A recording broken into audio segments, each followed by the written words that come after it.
교만한 막대기와 몽둥이의 최후, 교만한 막대기와 몽둥이의 최후라는 제목으로 말씀 전하겠습니다. 아담과 하와가 에덴 동산에서 쫓겨난 이유, 광명의 천사가 사단으로 타락한 이유, 그리고 오늘 본문에 나오는 아수르 제국이 멸망한 이유의 이 공통점은 바로 교만이었습니다. 하나님을 높이고 섬겨야 할 존재들이 스스로 높아지려 하고 하나님처럼 섬김을 받으려 한 것에서 모든 불행이 시작되었던 것입니다. 그렇기 때문에 이 교만은 하나님 앞에서 얼마나 큰 죄인지 깨닫는 것이 중요하다라고 할 수가 있을 것입니다. 오늘 본문 말씀에는 아수르의 또 다른 잘못이 드러나고 있습니다. 그것은 바로 교만이었던 것입니다. 교만은 모든 죄의 밑바탕에 깔려 있는 것이고 모든 사람에게서 공통적으로 드러나는 죄라고 할 수가 있습니다. 아수르는 자신이 하나님의 몽둥이로 쓰이고 있다는 사실을 전혀 깨닫지 못하고 있습니다. 자신의 계획에 따라서 자신의 능력으로 세상을 지배하고 정복해 나가고 있다라고 생각하였기 때문에 교만한 마음과 그러한 태도를 보이게 되었던 것입니다. 12절, 13절 말씀해 보시면 그러므로 주께서 주의 일을 시온산과 예루살렘에 다 행하신 후에 아수르 왕의 완악한 마음의 열매와 높은 물의 자랑을 벌하시리라. 그의 말에 나는 내 손의 힘과 내 지혜로 이 일을 행하였나니 나는 총명한 자라. 열국의 경계선을 걷어치웠고 그들의 재물을 약탈하였으며 또 용감한 자처럼 위에 거주한 자들을 낮추었다라고 말씀하고 계시다는 것입니다. 아수르는 나무를 찍는 도끼 그리고 나무를 자르는 톱과 같은 도구였습니다. 도끼나 톱이 아무리 날카로운 날을 가지고 있다고 할지라도 물론 그 자체만으로도 위력적이다라고 할 수가 있습니다. 그렇지만 그 자체만으로는 능력이 나타날 수가 없다는 것입니다. 도끼와 톱을 다루는 능숙한 손이 있을 때만이 그 도끼의 날과 톱의 날이 그 가치가 제대로 드러나게 된다는 것입니다. 하나님께서는 이 아수르라는 도끼와 톱을 사용하셔서 범죄한 나라들을 베어버리셨습니다. 그런데도 불구하고 아수르는 자신의 도끼의 날 아래에 나무들이 맥없이 자빠지는 것을 보고 그만 교만에 빠졌던 것입니다. 15절 말씀해 보시면 도끼가 어찌 찍는 자에게 스스로 자랑하겠으며 톱이 어찌 켜는 자에게 스스로 큰 채 하겠느냐. 이는 막대기가 자기를 드는 자를 움직이려 하며 몽둥이가 나무 아닌 사람을 들려 함과 같음이로다 라고 말씀하고 있습니다. 도끼자루가 마치 그 자신이 어떤 능력에 의해서 나무를 자르는 것처럼 마치 도끼자루가 사람을 좌지우지할 것처럼 그러한 이런 교만한 마음을 가지고 있었다는 것입니다. 이처럼 하늘 높은 줄 모를 정도로 교만해진 아수르는 이제 하나님을 대적하고 있습니다. 몽둥이가 오히려 그 손잡이를 쥐고 있는 전능자를 휘두르려고 하였던 것입니다. 그래서 하나님은 아수르라는 이 몽둥이를 부서뜨리시고 불에 던져버리신 후에 바벨론이라는 새로운 몽둥이를 선택하시는 것을 우리는 역사를 통해서 알 수가 있습니다. 그렇게 강대한 아수르 제국이 결국은 이 바벨론 제국에 의해서 멸망하게 되었는데 그 멸망의 원인이 무엇입니까? 바로 하나님 앞에 이 교만이었던 것을 우리는 알 수가 있습니다.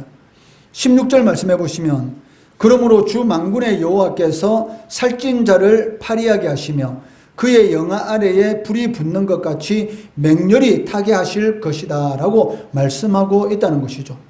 살찐 자처럼 그렇게 영화를 누리던 아수르가 이 파리하게 되는 전혀 살이 붙어 있지 않는 그런 사람처럼 보이게 되고 그의 영화에 불이 붙는 것 같은 한순간에 소멸되는 그런 일이 일어나게 될 것이다 라고 경고하고 계시다는 것입니다. 이러한 오늘 본문 말씀을 통해서 우리는 하나님께 쓰임받는 사람의 바람직한 이 자세가 무엇인지를 깨닫게 됩니다. 그것은 바로 겸손이라는 것입니다. 하나님이 가장 미워하시는 죄가 교만이라면 하나님이 가장 사랑하시는 마음의 자세는 겸손이다라고 할 수가 있을 것입니다. 교만한 자는 망하고 겸손한 자는 흥하는 것이 하나님의 법칙인 것을 성경은 반복해서 말씀하고 있습니다.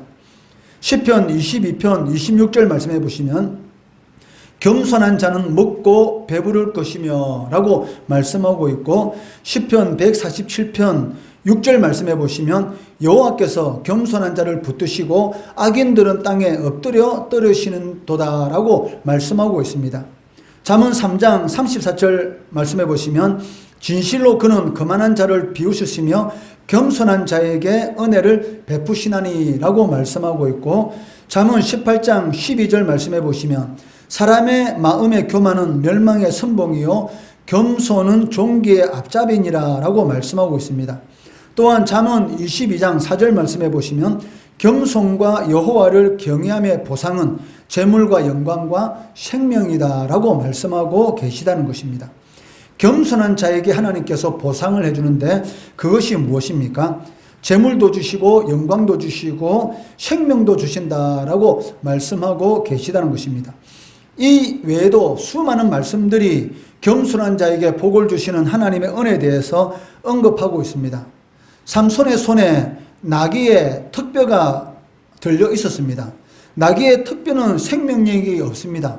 그런데도 불구하고 그 나귀의 턱뼈가 하나님의 손에 붙들리니까 블레셋 사람 1000명을 죽이는 그런 하나님의 살아계시는 능력의 역사가 나타나는 것을 우리는 이 사사기 삼손의 이야기를 통해서 우리는 알 수가 있다는 것입니다. 아무리 부족하고 연약한 존재를 할지라도 하나님께서 붙들어 주시면 거기에는 세상이 감당할 수 없는 그러한 능력이 나타나게 되는데, 그러한 능력이 누구에게서 나타난다는 것입니까? 바로 겸손한 자들에게서 하나님의 능력이 나타난다는 것입니다. 우리는 때때로 자신을 드러내고 싶은 달콤한 유혹에 빠질 때가 있습니다. 그래서 하나님께 마땅히 돌려야 할 그러한 영광들을 가로채는 그러한 잘못을 저지를 때가 있다는 것입니다. 이것이 바로 아수르가 저질렀던 심각한 죄악이었습니다. 오직 하나님의 은혜를 통해서만이 자신들이 그 많은 나라를 정복할 수가 있었는데도 불구하고 마치 자신의 힘과 능력으로 그 많은 나라를 정복한 것처럼 교만하였을 때에 하나님께서 끝없이 낮추는 그런 일을 행하시는 것을 우리는 알 수가 있습니다. 마찬가지로 우리도 만약 하나님 앞에 교만이라는 그런 유혹에 빠지게 된다면 이러한 일을 겪게 될 수밖에 없다는 것입니다. 이처럼 높아지려는 그러한 유혹에서 벗어나서 하나님의 영광만이 드러내도록 항상 자신을 돌아봐야 하는 것이고 자신을 낮추는 그러한 연습을 해야 되는 것입니다. 나보다 남을 더 낮게 여기며, 이것이 바로 하나님께서 가장 기뻐하는 것이죠. 아무리 부족하고 연약해 보이는 나보다 못한 사람일지라도 그 사람을 찬찬히 살펴보면 그 사람에게서도 배울 점이 있다는 것이죠. 어린 아이에게도 성인이 배울 것이 있다는 것입니다. 이러한 배우려고 하는 그러한 겸손한 자세를 가진 자들에게 하나님께서는 은혜를 베풀어 주시고 그러한 자들을 사용하신다는 것입니다. 우리는 모두 하나님의 도구입니다. 그렇기 때문에 도구가 하는 것은 없습니다. 오직 도구를 사용하시는 하나님의 팔에 붙들릴 때만이 그 도구로서의 가치가 있다는 것입니다. 이 사실을 우리가 진실로 기억하고 있다면 하나님 앞에서 항상 겸손하게 될 것이고, 그로 인해서 하나님께서 귀하게 사용하시는 그러한 복을 누리게 된다는 것입니다. 하나님이 우리를 사용하시면 우리가 생각지도 못했던 그러한 놀라운 일들을 경험하게 될 것입니다. 하지만 놀라운 일들에 취하게 되면 하나님을 잊게 되는 것이고 우리 안에 교만이 자리 잡게 되는 것이죠. 놀라운 일에 취하는 것이 아니라 그 놀라운 일을 나의 삶 가운데 행하신 하나님을 바라보아야 한다는 것입니다. 그리고 하나님께 모든 영광을 돌릴 때에 하나님께서는 나에게 더 큰 은혜를 베풀어 주시는 것입니다. 적지 않은 성도들이 하나님께 귀하게 쓰임을 받다가 어느 순간에 몰락하는 것을 우리는 볼 수가 있는데, 이것 또한 교만 때문입니다. 사울 왕이 얼마나 하나님 앞에 겸손했습니까? 처음에 사무엘 선지자로부터 하나님 앞에서 기름 부음을 받을 때는 너무나 겸손한 자였는데 왕이 된 이후에 어느 순간인가 교만해져서 결국은 하나님으로부터 버림을 당하는 그런 일을 겪지 않았습니까? 그만큼 이 교만이라는 것은 하나님께서 가장 싫어하는 죄악이다라는 것을 알 수가 있다는 것입니다. 교만한 일꾼은 하나님께서 더 이상 사용하지 않습니다. 그렇기 때문에 우리가 하나님께서 기쁘게 사용하는 그런 일꾼이 되기 위해서는 항상 자신을 돌아보고 겸손한 그런 일꾼의 삶을 살아가야 한다는 것입니다. 그럴 때에 하나님께서 우리를 귀하게 사용하시고 그를 통해서 이 세상 가운데서 하나님께서 하신 말씀대로 겸손과 여호와를 경외함의 보상은 재물과 영광과 생명이니라는 그런 은혜를 우리가 누릴 수가 있다는 것이죠. 이런 은혜를 누리시는 우리 성도들 되시기를 주의 이름으로 축원합니다.